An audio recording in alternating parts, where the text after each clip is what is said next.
Em nome do Pai, e do Filho, e do Espírito Santo. Amém. Evangelho de Jesus Cristo segundo São Lucas.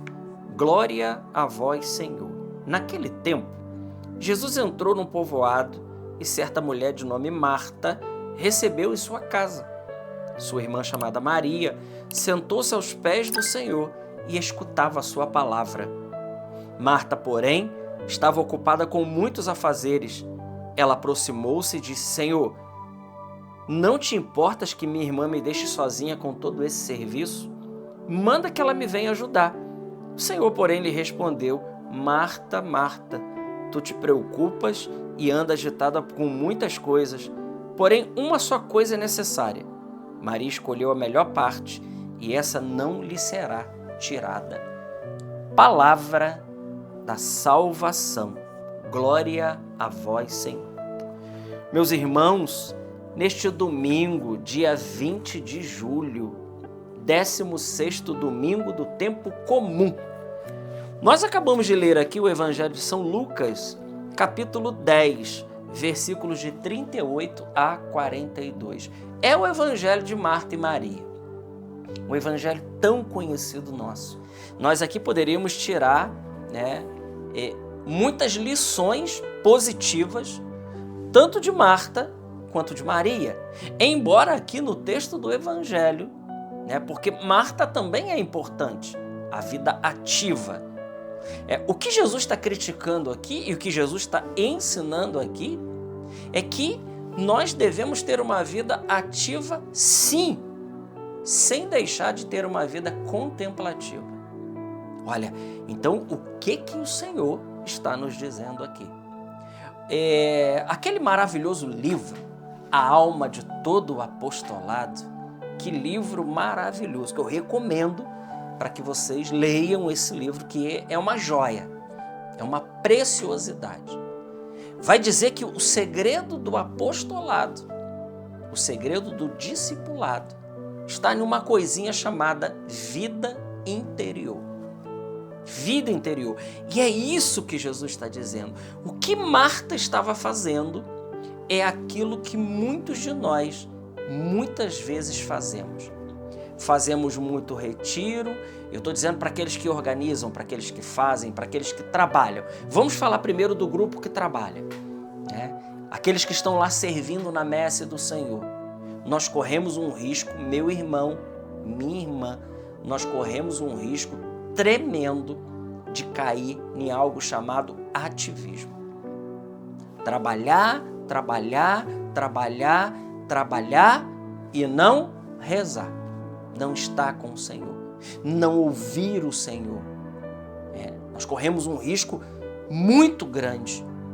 A grande Santa Teresa de Calcutá, a Madre Teresa de Calcutá, a grande, ela, numa entrevista, perguntaram para ela: como a senhora dá conta essa caridade com a senhora? E ela, na simplicidade dela, ela disse que ela rezava muito mais do que ela fazia caridade. Ou seja, a caridade era 1/3 daquilo que era a vida de oração de Santa Teresa de Calcutá. Gente, essa aqui é uma lição para a gente maravilhosa.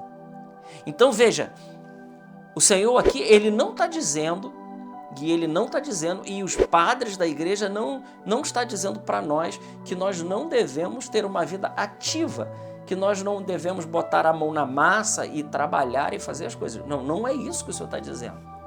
O Senhor está dizendo que, em primeiríssimo lugar, nós precisamos da vida de contemplação.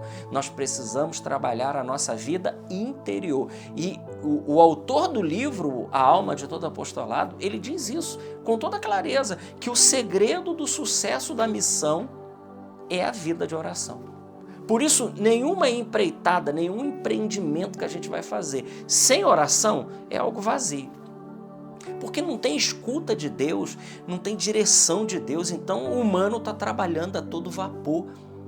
E o resultado de tantos fracassos se dá aí para cada um de nós. Então, volto a dizer, para aqueles que trabalham, que organizam, que estão lá fazendo, estão servindo, nós precisamos cuidar para que a gente não caia no ativismo. O ativismo de Marta aqui.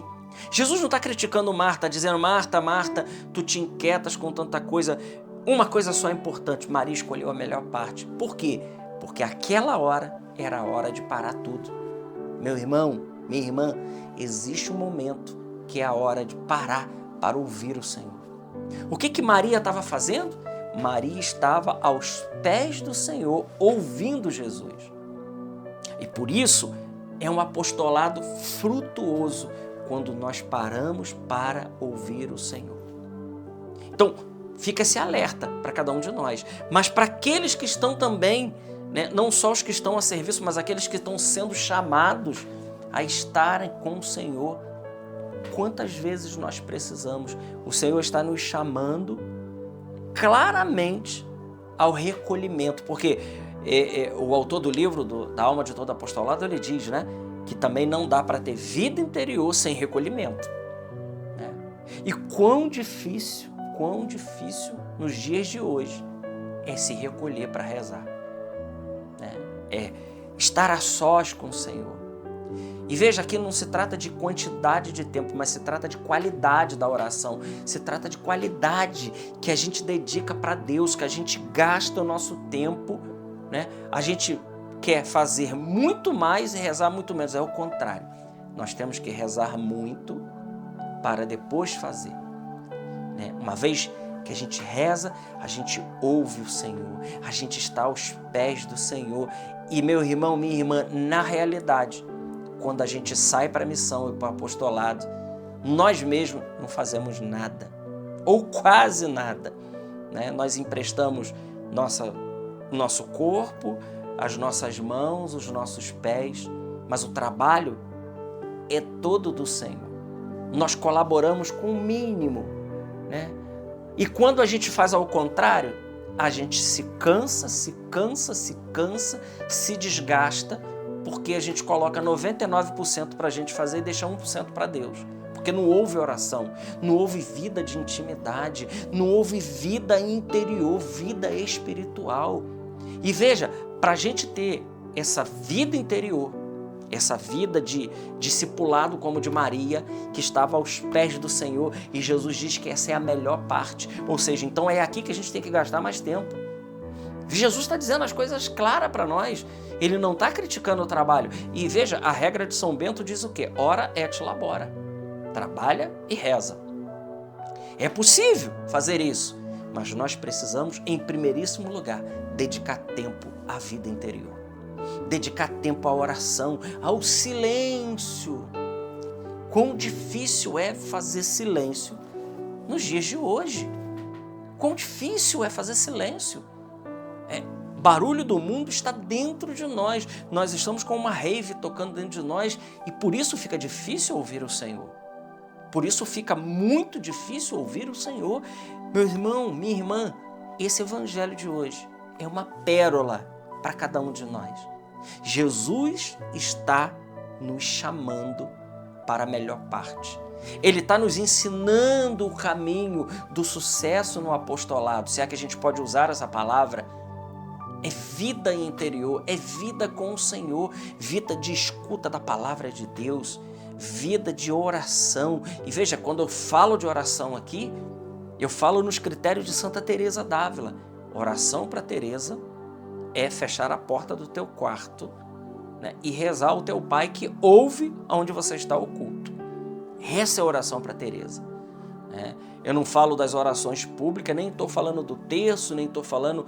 Tudo isso é muito importante, a gente tem que fazer, mas eu estou falando da oração pessoal, aquela que a gente fala e a gente ouve, que a gente fala e que a gente ouve, que a gente medita uma palavra e é bonito, né? Quando a gente pega a palavra ou um livro espiritual como Filoteia ou como a Imitação de Cristo ou tantos livros espirituais maravilhosos que tem, mas quando a gente, por exemplo, pega a Sagrada Escritura e a gente começa a ler e de repente, plá, um versículo solta aos nossos olhos. Uma unção cai sobre nós. É hora de fazer o quê? Para tudo. Para tudo. Para e ouve o Senhor. E enquanto aquilo ali estiver dando caldo, é igual o chiclete, né? A gente só joga o chiclete quando acaba o gosto, fora. Enquanto aquilo ali está dando caldo, está dando gosto, nós estamos mastigando. Assim é a vida espiritual. Quando você para rezar e você sente que Deus está ali e algo te chamou a atenção, uma letra de uma música, uma passagem da Sagrada Escritura, um texto da Filoteia ou da Imitação de Cristo, aquilo ali chamou a atenção para tudo. Não vá para frente. Não vá para frente, pare ali e rumine enquanto aquilo ali der caldo, fique ali, porque é aí que nós recebemos as graças atuais. A graça suficiente já está em nós, mas é aí que Deus infunde graças atuais. E é aí que a gente se alimenta na vida espiritual e na vida de oração. Muitas pessoas tem pressa nessa hora, quer ir adiante, né? Porque, por exemplo, se propôs a ler 2 capítulos, aí começou ali, Deus está falando, não, tem que terminar os 2 capítulos. Ou como a gente vai rezar o rosário, o terço, né? Você começa lá, primeiro mistério, aí você anuncia o primeiro mistério. Plá! Você sentiu algo, mas a gente normalmente não quer parar, né? A gente quer seguir adiante porque nós temos um objetivo. Todo mundo reza o terço com um objetivo, acabar logo com aquilo. Não, pare aí. Talvez você nem consiga concluir, mas pare aí e fique, porque a sutileza da graça é assim, né? É como a esposa do Cântico dos Cânticos. O Senhor bateu na porta, ela foi abrir, já foi embora. Aí ela sai pela cidade, vocês viram o meu amado? Vocês viram o meu amado? O meu amado estava aí, cadê o meu amado? O meu amado sumiu. É assim, a graça vem sutil, quando Deus quer, na hora que Ele quer. Só que nós queremos marcar horário com Deus. Não é assim que funciona. Senhor, eu sei que o Senhor está agora falando aqui, mas deixa eu terminar aqui, daqui a pouco eu falo com o Senhor. Aí quando você terminou, que você pensa em falar com o Senhor, acabou a unção, acabou a inspiração, acabou tudo. Né? Acabou tudo, acabou. E aí, o que a gente faz? Então veja, esse evangelho é um evangelho precioso para cada um de nós, porque ele está nos ensinando a receita da vida espiritual. Sem menosprezar a vida ativa que nós precisamos ter, ninguém vai ficar agora 24 horas rezando, mas o Senhor está dizendo que nós precisamos gastar mais tempo com a oração, ter vida de intimidade, vida interior, porque essa é a melhor parte e essa não será tirada. Glória ao Pai, ao Filho e ao Espírito Santo, como era no princípio, agora e sempre. Amém. Salve Maria Imaculada.